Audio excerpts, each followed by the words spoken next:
World Training would like to acknowledge that we are hosting this online event from the lands of the Turrbal people.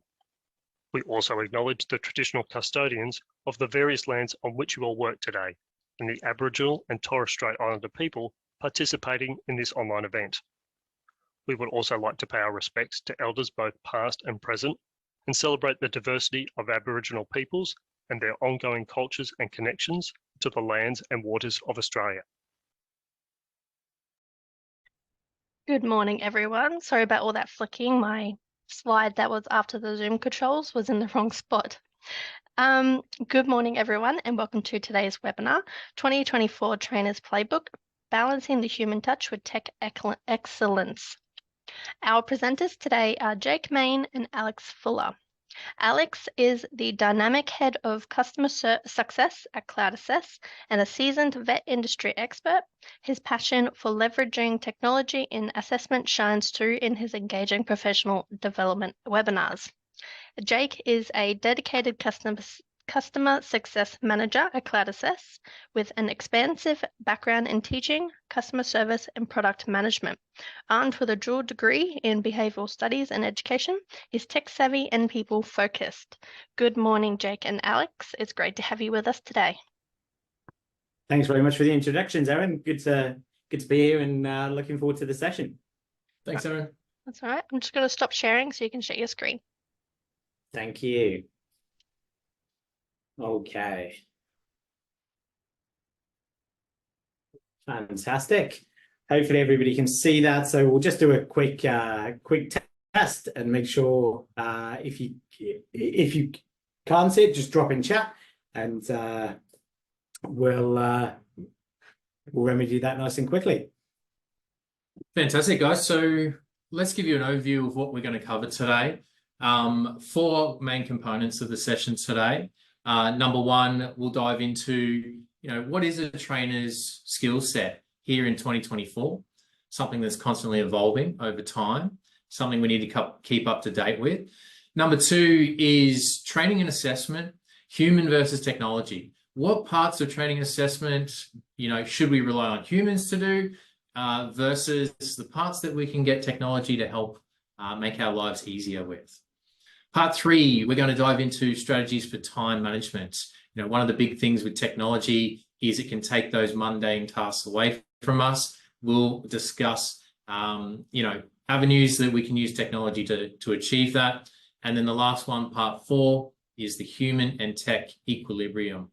So how do we strike a balance between the human touch and using technology in our training and assessment responsibilities and roles? Fantastic. Thank you, Jake.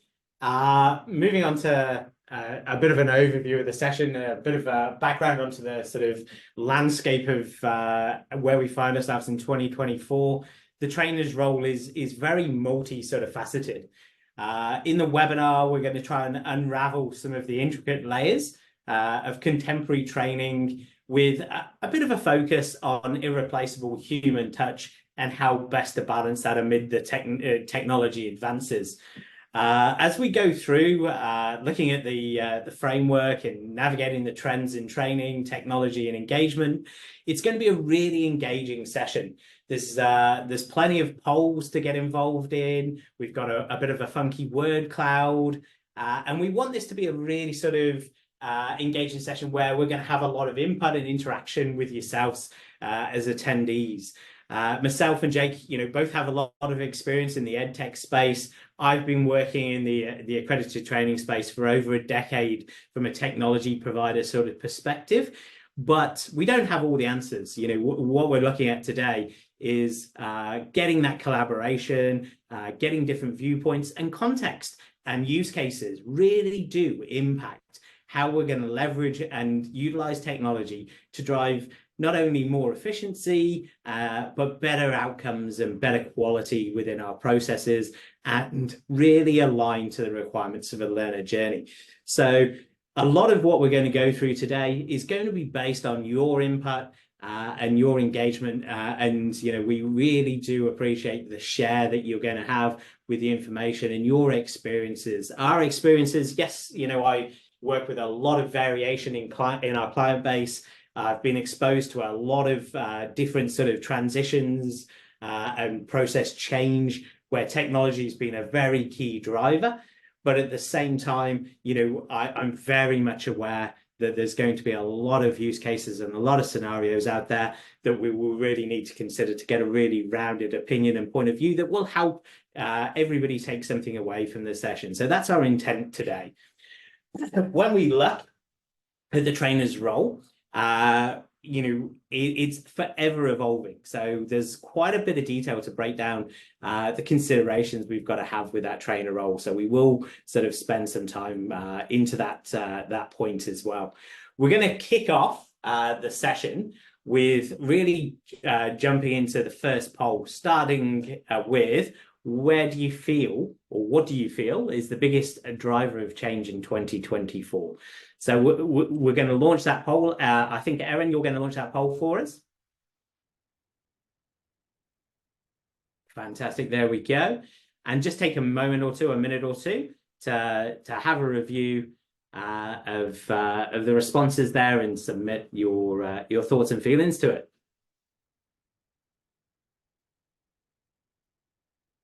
And some of the sort of suggested responses there, might need a bit of thought.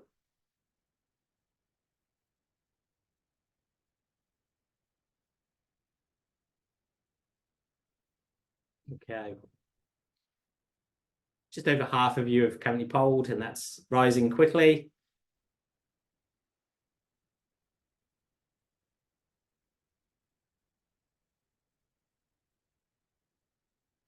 Fantastic. We've got a few people still joining, so we'll just give them a minute here to catch up, and we'll have a look at the where we're at. With over 70% nearly have cast a vote in the poll, and yeah, we really do encourage that experience share wherever you can, and there's no right and wrong answers here for sure.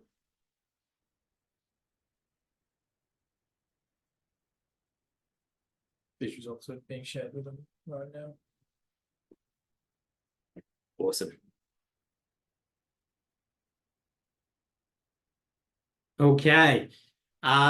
We might call that one there at this point. Currently, technology is a key standout where we feel as a group the biggest driver of change is going to be impacted by technology. And I suppose this one here a little bit sort of perhaps led with technology could have quite considerable impact with our learner too. Our learner could be looking for that technology support, be it from AI or other tools that are available and ever evolving. So the learner can sit very closely with that technology requirement as well, and can actually be an instigator or a driver of change in some of the requirements for sure. Mm-hmm. It is interesting too, technology there by far and away the leading response from all the participants.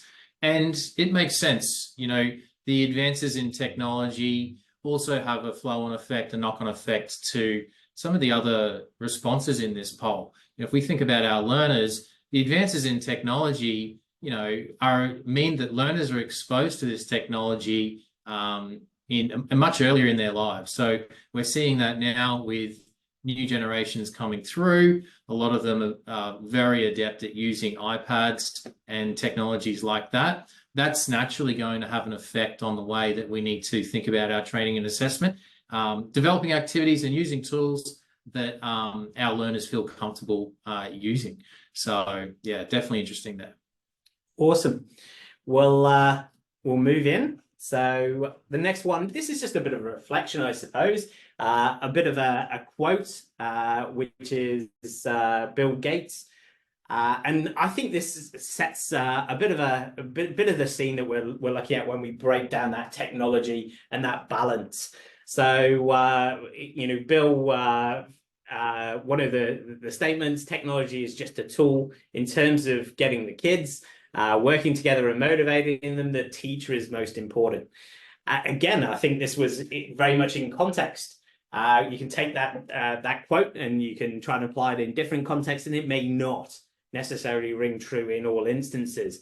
but something that's very prevalent, I think. We're seeing how technology is viewed as perhaps sometimes as the method rather than necessarily a support tool or a mode of delivery. Perhaps it can be very much take the center stage. And this is where we're going to start breaking down different sort of requirements and considerations that you might need to have when adopting that technology or reviewing your technology stack and the like as well. Awesome. So there is going to be a bit more interaction on this next one. We're using some technology. We're using Slido here. With Slido, if you've never used it before, you can just simply take your phone and scan the QR code here. And we're going to be looking at breaking down the trainer's role. So there's a number of different things to consider when we break down the trainer's role, be it, training, assessing how they're supporting their learners and cohorts, their responsibilities within that role, supporting their own PD, and completion processes as well. So in this one, you can jump to the website as well, which is slido.com. So slido.com, and enter an access code, which I'll bring up here. It's in the chat. It's in the chat, but I'll also bring it up on my screen here. So you can join here with this access code or using the QR. So we've made a couple of starts. People are jumping in there with regards to their thoughts around how we break down the trainer's role, what skills are required to be that trainer and assessor.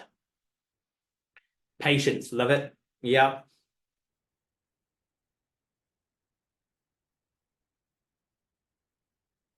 Okay, skills required to be a trainer and assessor.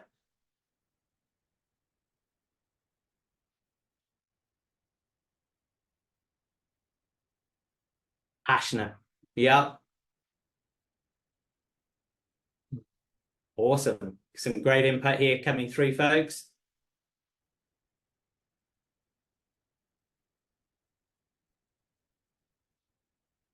Seeing a real trend for communication there. Communication skills, very important. Absolutely. There's a lot of interpersonal skill being identified here. And this is, we'll give you a minute or so with this one. Some things to reflect on there, I suppose, not necessarily, what we're trying to do here is identify the importance of a trainer and assessor. We're trying to break down just the core or key or required skills. So, we will come as we move through the presentation to look at how we think technology can perhaps support, maybe even replace, or allow the trainer more time to apply these skills. Empathy. Yep.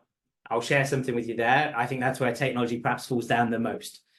So, yeah, awesome.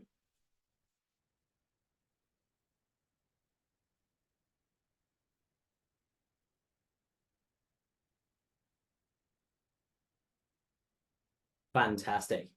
Okay, and the results here as well, we'll make sure that are in your supporting materials that come post the webinar, so you can review back on it and reflect back on some of the key pieces that people put in there. Sixth sense, that's interesting.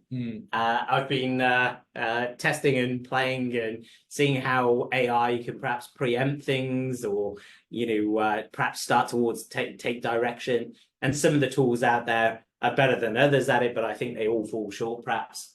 But obviously, my own opinion there when investigating and looking at how best to use those tools. Yeah, I really like the connecting the dots for learners as well. It's one thing to, be the conveyor of the information, but especially in a practical context as well, it's about, connecting those dots with that theory into, how it can be applied in a practical context too. So I'd love to see that.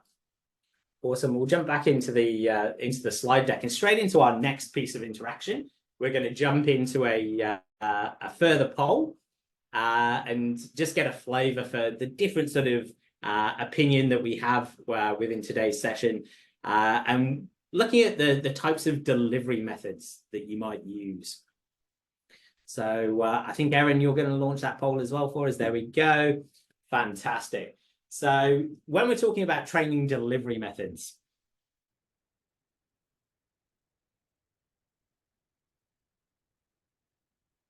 Yeah, you know, part of what I do is work with clients who are getting onboarded to our online training and assessment platform, and this is a key part of the conversation that needs to happen. You know, how you deliver your training has a big impact on the skills that the trainers need to have, depending on the context of how you're delivering that. What we're seeing as well is a lot more online delivery as well, or perhaps a blended approach. There's certain activities that are quite suited to being completed, perhaps before learners come in on site to complete the practical component. Absolutely.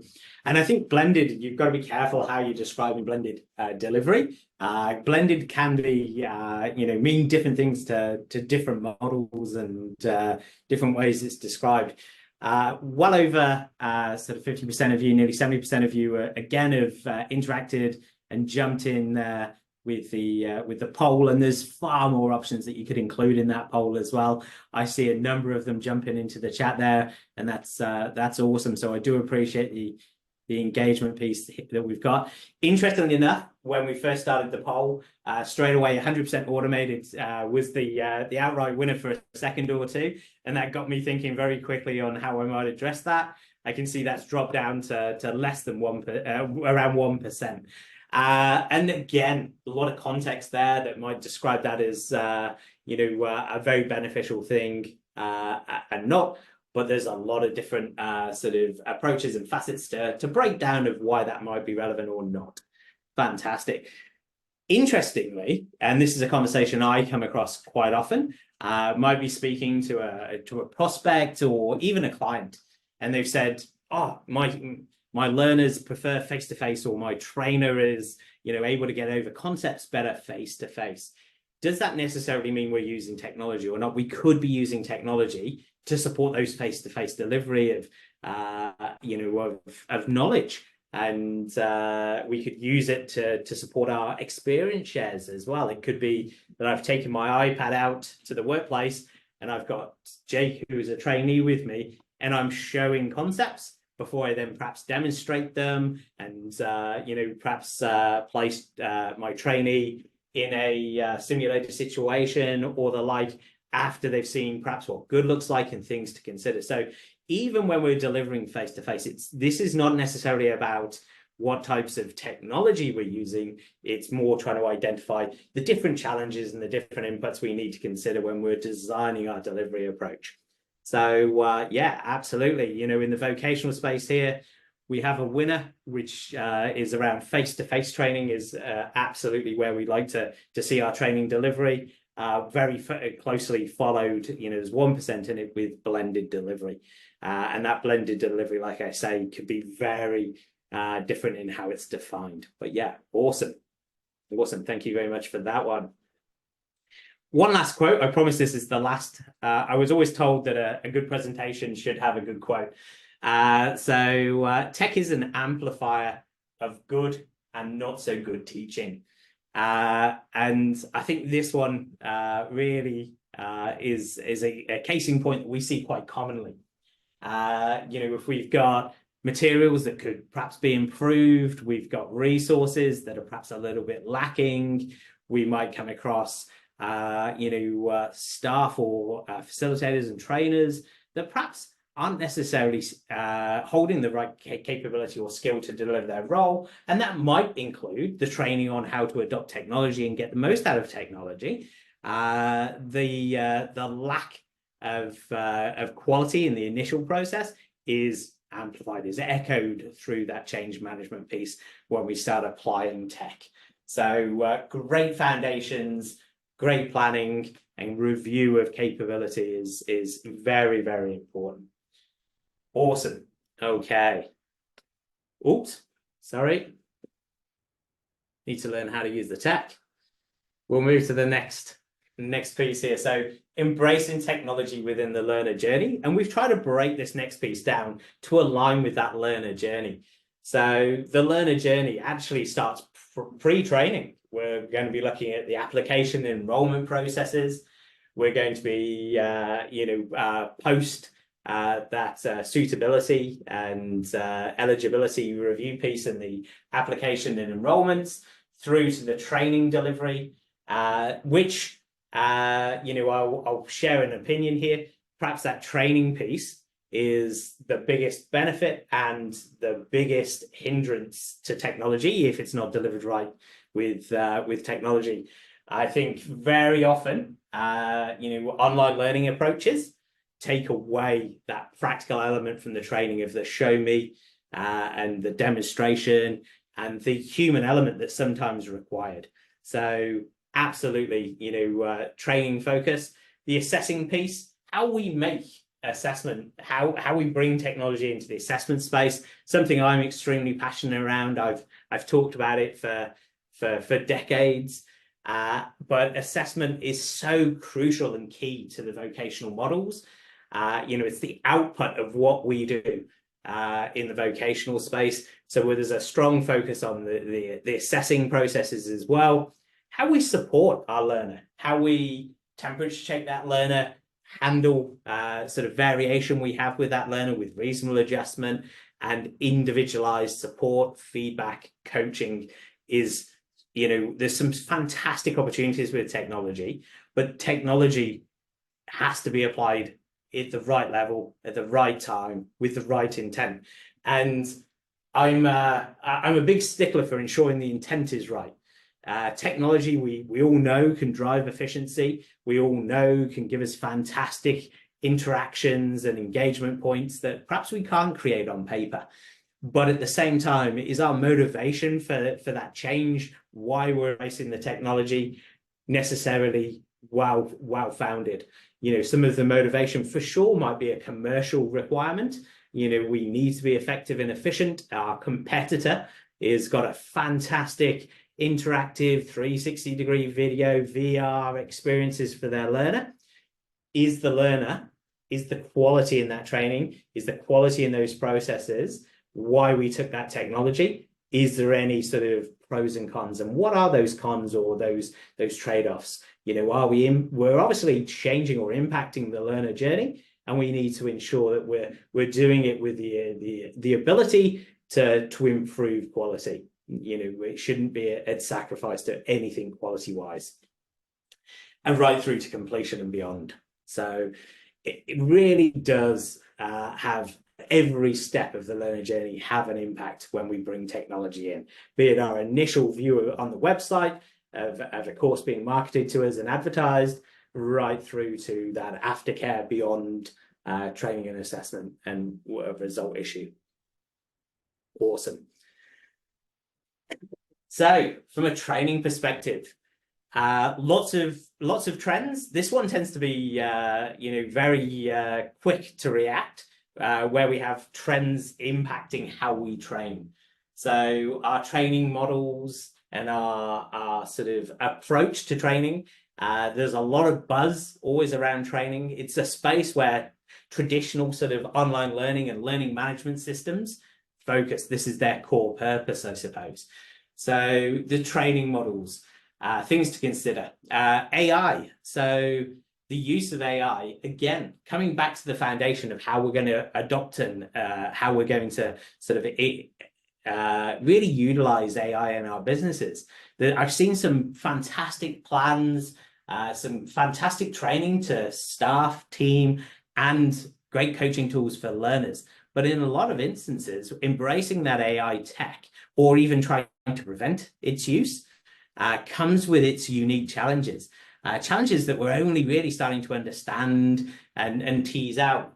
I've seen AI where it's been encouraged, great tools used to actually give the learner some skills of perhaps how they align that to their learning outcomes.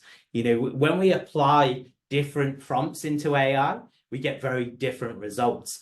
So if we're going to accept that AI is part of the training piece, part of the research piece, or the referencing that we're going to be using, perhaps we should look at the skill set that our learners got to make the most of the technology that we're seeing every day.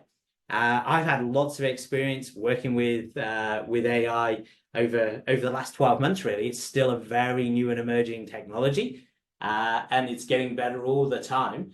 But within that, the human piece to it, where do we balance that? Could it be used where there's great control and great information around it and that it's coached well? Or is it something that we, if we're going to try and restrict, what is the reasoning behind that restriction? How are we going to look at it? Is it a plagiarism concern? Is it a fact that the learner is looking at it as a tool to avoid the requirement of gaining the knowledge? And that's where really effective assessment should come in, the different modes and methods of assessment to be able to gate that process a little bit as well. How we personalize learning. Technology could be a really great tool to look at how we personalize it, how we analyze individual learning needs, how we enable educators to tailor instructions and materials to meet that individual cohort and individual person's requirements. And it does, without a shadow of a doubt, drive fantastic interactions.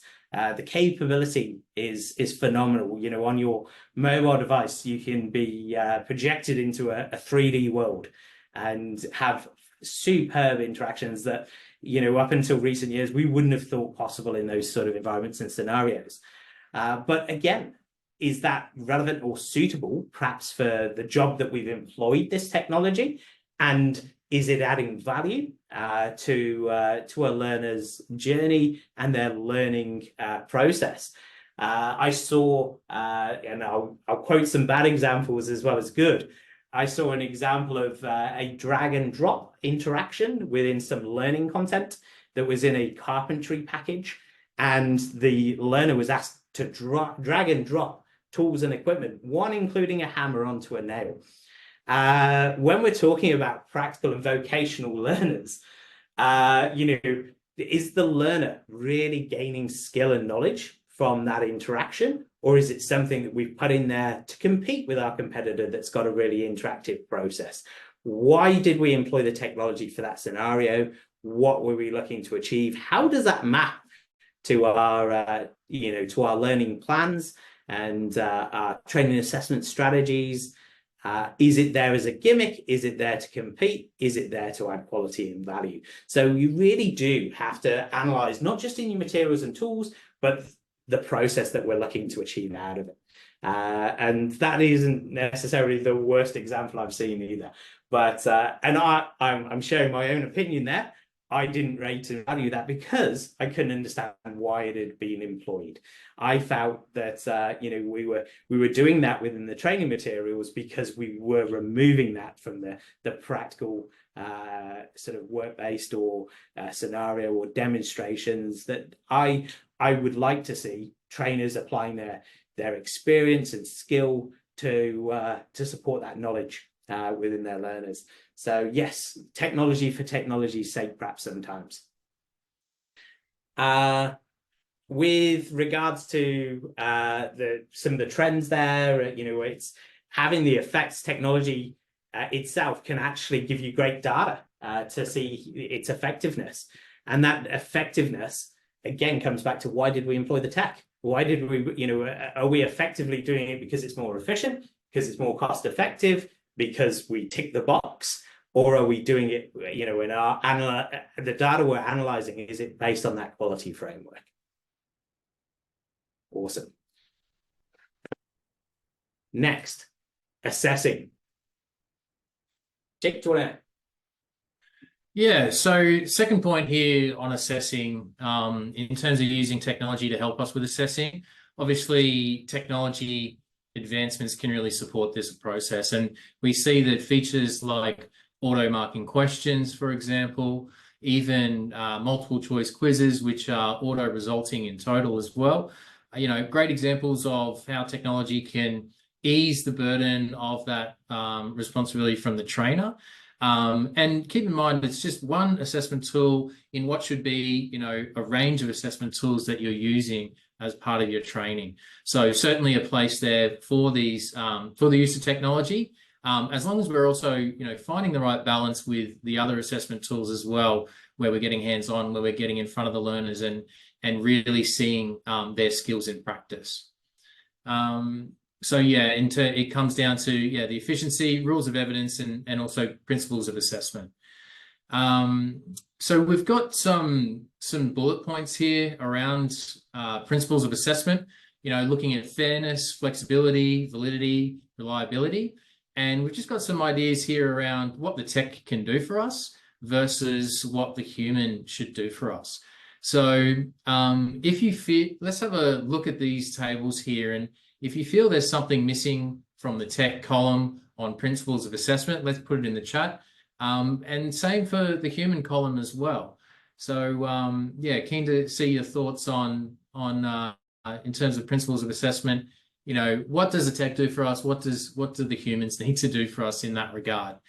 Very common, features, voice to text, for example, that kind of thing obviously makes it really easy for everyone to understand the task, and also even record their responses as well. You can use a dictation tool to do so. And of course, all the way down to flexibility with assessment authoring. So, you can use these tools, ChatGPT, to kind of help you craft an assessment and craft different variations of that assessment very easily based on the context that you kind of prompt it with. And of course, with that comes, the tools we need to kind of catch things like plagiarism, proctoring. There's been quite a reaction to ChatGPT and assessments providers being concerned with catching responses that are built using ChatGPT. Now, it does kind of raise the larger question around the way that we design our assessments. I know in perhaps if we go back to the younger setting in a high school setting, I know there's a big discussion around perhaps letting students use ChatGPT to craft these responses and, the implications that has on the way that we design our questions. So, yeah. Awesome. And we will just take a moment here, as part of the introduction, I said, we won't have all the answers. There's definitely things missing here from both the tech and human columns. I have no doubt. And some of those human sort of inputs that we talked about earlier in the word cloud with regards to empathy and decision making and the like, very big part of it. So there's some real opportunities to understand where the role fits. And when we go back to one of the polls where we were asking your delivery methods and modes, and we had 100% automations, we're removing that human column. So we need, wherever we're doing that, we need to ensure that we're doing it for the right reasons, and we've got a really robust plan to be able to deliver in that scenario. When we look at perhaps white card training being 100% online, there's different context and opinion and process that will be put in place perhaps to support that kind of delivery. But we have removed that final column. We have removed that human element to that training and assessment delivery. So is that the right thing? And this is where we get back to our topic. How do we balance that adoption of tech, and how do we integrate that into our businesses and our own roles? As a trainer and assessor, we had responsibility as a piece there. Our responsibility to delivering our role and supporting our learners, perhaps, if that's the case. When we talk about this technology being a tool, it's support for the trainers. We've got to also consider what does that mean then? Our trainer is now more efficient. So if Jake is working as a trainer and assessor, today, working on paper, managing 50 learners, on an ongoing basis, supporting their training and assessment, visiting in workplaces, perhaps, and doing a fantastic job. Our business has then made a decision to embrace technology and onboard solutions. When we do this and onboard technology, we're changing processes, we're changing rules of play and the like. But our whole motivation, or part of our motivation and driver, was the efficiency gain. Do we then look for Jake to take on more capacity? Can Jake now deliver training to 100 people? Or was actually the efficiency gain, the benefit that Jake can spend more quality time with his learners, can spend perhaps extended periods in the workplace, can further coach skill adoption and knowledge adoption where it's required, and share his years of industry experience with his learner? Do we drive better quality, reduce resubmissions? Do we, how do we look at that from a commercial aspect as well? Because it's very easy to want or to be pushed down that commercial aspect of, we've brought efficiency in, we can now reflect that in paying enrollment, where perhaps we should be looking from a quality perspective of, can we do the job better now and drive better quality outcomes? Yeah, very fine balance. But yeah, very much should be within that decisions and considerations as you adopt technology. Support on this one.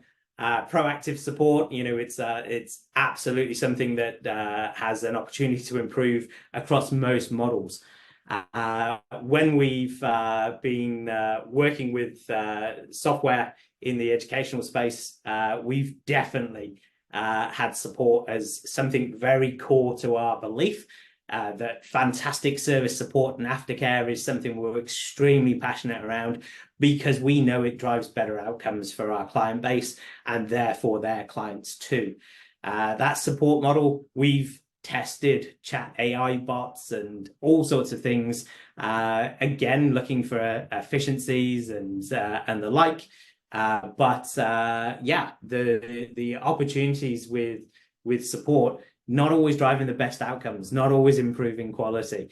I'll tell you, now we have hundreds of interactions via support with our client base on a daily occurrence, and we don't use generative bots or anything else. We do revert to that human touch because we're concerned around the quality outcomes that we're getting. Without mentioning names, but if you're a CommBank customer and ever use the live chat and you have your bot, you might be querying why thousands of dollars came out of your account from somebody the other side of the world, and the chat bot very quickly is trying to sell you a new mortgage or talk to you about long-term investments. It can be extremely frustrating and not necessarily drive a quality outcome there. Mm-hmm. And lots of different scenarios where that support piece can be encouraged or can be enabled by tech. So, we take chatbots aside, there's some fantastic scenarios and fantastic information where technology supports us to support our users. So it can give us great insights to last interactions, time spent. It can give us insights to perhaps people having a challenge or a difficult time with the technology that we may need to support. So it is very much a balancing act. I think with support, tech is very powerful in this, only in the sense that it can connect humans to humans, right? To solve those problems with a human touch. Yes, the automatic chat box, sometimes you can get your answer through there. We've got features like the help center, knowledge bases, all of those readily available resources. But at the end of the day, the reason why we have a chat window with a 30-second response time is to provide that human touch to solve a very human problem as quickly as possible. Awesome. I'm just looking at some of the commentary in the chat within the Zoom meet here, and some really interesting conversations regards to tools to help identify where ChatGPT or AI is being used in responses, and that's part of our sort of moderation, our sort of validation of what input students are giving to us. There's some great suggestions that have been in there, AI detector, copy leaks, which is a plagiarism tool that's definitely looking towards AI. There's another Turnitin, and great solutions will have integrations that will support with that as well. Perhaps one of the best tools for detecting AI is to put a human in the process a little bit sometimes. So with great assessment tools and really robust processes, we can perhaps identify where a learner perhaps doesn't hold the knowledge that they're professing. Through different modes and methods of assessment, we can have verbal questioning and conversation to identify where we feel we've got concerns. And we can use our skill sets and our experience here. And that's, again, about having perhaps some information from these tools to support and back us up. But, in the scenario I'm suggesting there, we're not removing the human. We're relying on the experience piece. And that's why, experience, personal development within training professionals, I believe is super, super important. Giving our teams the tools. One of the tools is knowledge, and actually ensuring we train the trainer to be able to deliver their role and support them with these challenges that technology is also bringing to them. Awesome. Completions. So technology, a fantastic enabler when we come to that decision making, that judgment process.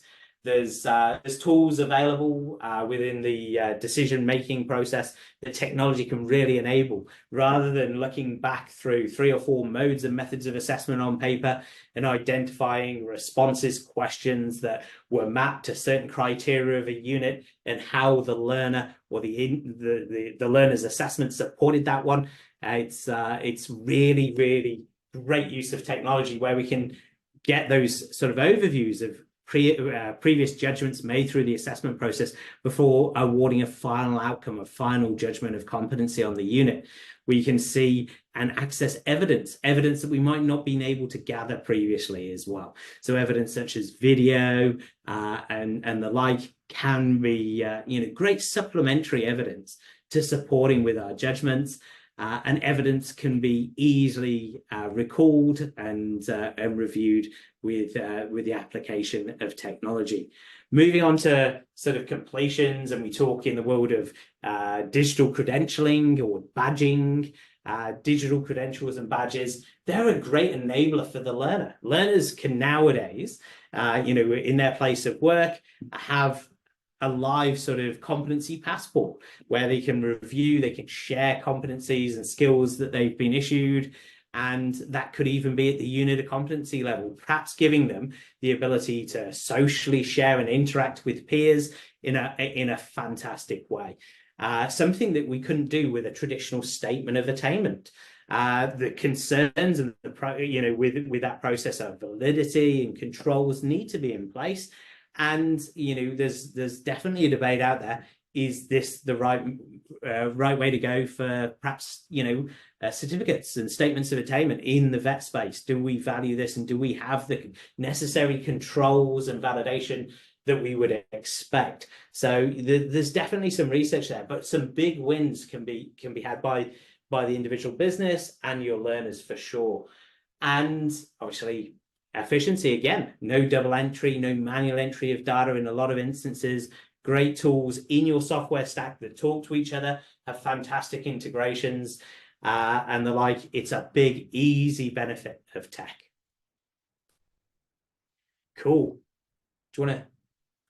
Yeah, so here we're looking at Covey's time management matrix. We're all humans here and we all have a mind of our own. And, life has this tendency to kind of pull you in every different direction.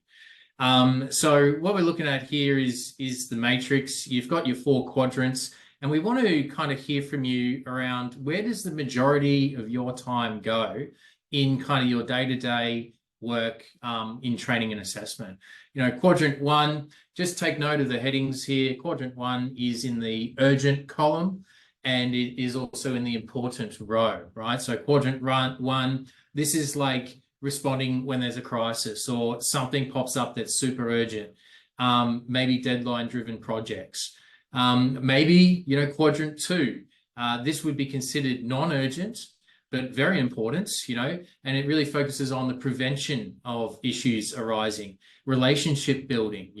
We had lots of words in the word cloud earlier around how important, approachability is from a trainer's perspective. Recognizing new opportunities and planning. So quadrant 2 sounds like quite a nice place to be. And then there was quadrant 3 and 4. We're going to hear from you on where you feel that most of your time is spent in your day-to-day with the next poll. We'll launch a poll now. I think Erin's going to launch that poll for us and just get an insight to where you feel your majority of your time is spent. I will drop those quadrants back, but the poll is available to you there with the question: where's the majority of your time spent? It's not directly aligned to the quadrants. This is very much an extension of that. I think the time management matrix is a great tool to sometimes reassess. It's got its flaws though.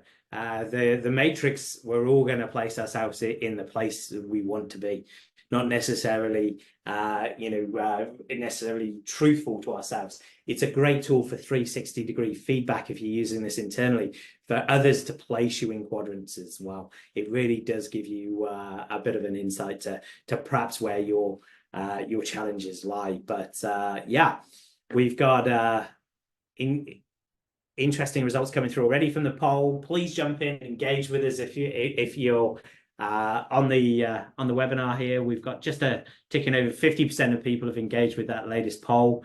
There's again no right or wrong answers in this one. It's just an interesting fact. This one personally is a vendor providing a service in the technology space to education teams. It's really insightful for us to understand perhaps where that majority of time is spent. Very much different context, different roles is going to have an impact for sure. But it's very encouraging to see, we're early doors here, 30%. So a good lead. Most of the time is spent training, and as trainers and assessors, that's exactly perhaps where we might want to find ourselves. There's quite a bit there with administration and support, so potentially some big opportunities for tech to help with some of that, again, for the right motivation and the right reasons. There could be some really strong reasons, as I mentioned earlier, why we want to maintain the human element in those areas too. So yeah, awesome, good to see.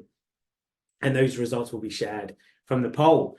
So moving into the balance between human and tech a bit further, there's some great technology solutions. Auto marking, is it right in every scenario? Is there benefit to it? Sure, there's benefits to it, and definitely, if used correctly and for the right reason, I'm sure some value to both the learner and to the business and to the trainer for sure. Great opportunities. Integrations, I've mentioned. Automations within workflow. Does the human element of typing an email or sending communication have to stay? In some instances, I would say yes. There's that personal, personal element and input that's really valuable. And then we could use technology still to have that personal impact, where we might be using, live chat rather than email and the like. But workflow automations, there's a lot of administration and a lot of requirements to consider in where we're spending that time. Good one in the chat there. Yeah, there are some considerations for the industry that you operate in, and I've reiterated a number of times, context is key in this. If we're supporting international students, there's no sort of direction that we can't use tech, but how we use it has a big impact. To meet our obligations, to meet our audit standards and requirements, and to satisfy the department. And when we look at that, there's probably good reason in most why those requirements exist. We're not looking perhaps purely at quality when we're looking at streamlining. So yeah, it's very, very important. Awesome. So assessment design is absolutely crucial to validating and maintaining quality. There's a lot of tools in assessment design when you're using the right systems, right processes, and platforms that can really add to not only efficiency but the experience and quality that you're bringing in. There's options available, simple options available in tech that have been around for a long time. Things like autocorrect has been available in most browsers, online, in software for 20 years, and tools that have been utilized. I remember having that questioned around plagiarism and quality many moons ago.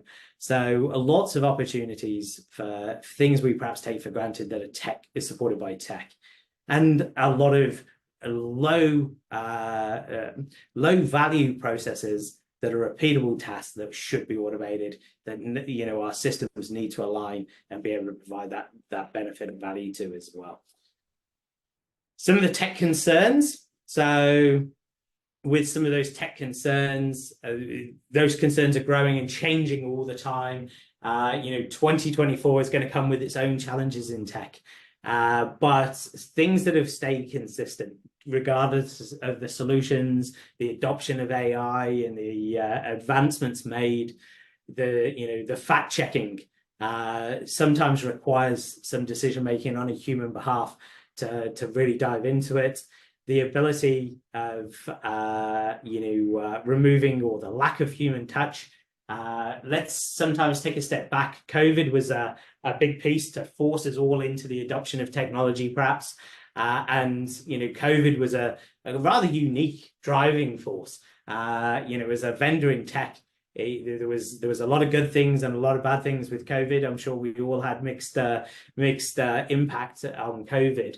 But what it certainly did say is the decision-making process to adopt the tech had a new influence, an influence that was perhaps less well assessed in the decisions we made during that time. So sometimes it's an opportunity to stand back and say, we've been doing this for 4 years. Is this right? Are we looking at improving quality? Are we looking at being efficient? Are we supporting our learner journey and the experience with what processes we've applied or employed at that time?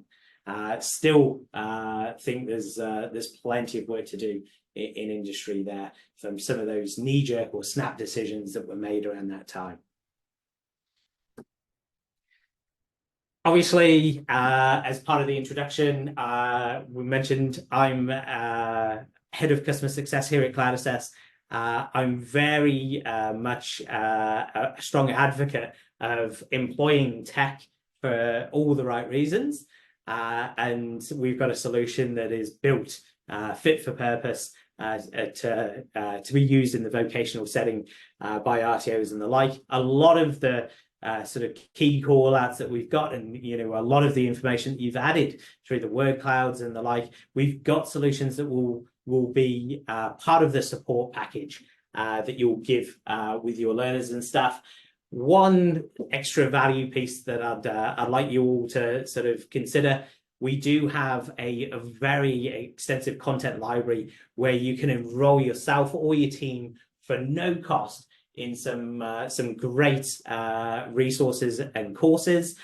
You'll all get digital badging. It's a nice way to add to your PD, and a little bit of a thank you for your input and time today. Jump on, scan the QR codes and stuff, and you can enroll yourself and your team, and feel free to share that across your networks to have a little bit of an opportunity to take away and investigate the solutions and the capabilities, but more so from a personal note, get access to some fantastic courseware and gain some skills and knowledge. So yeah, really keen to perhaps have some conversations with you as well. You will see some outreach as you go through the completion of your course and stuff, and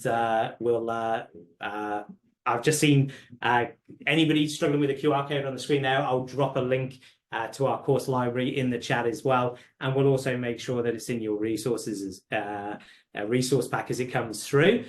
Yeah, you know, as somebody and as a business very much engaged with the training communities here, I'm always open to conversations and a chat and different wants and needs and different requirements. So yeah, you know, outside of investigating Cloud Assess, definitely jump in and let us know whatever you'd like to discuss. Keen to take some time, and I'm sure you'll see us in a number of upcoming pieces. I'll just move on and grab your link very quickly. I know, Erin, you're going to take over the screen share now and just wrap us up. But thank you all for your input and your attendance today.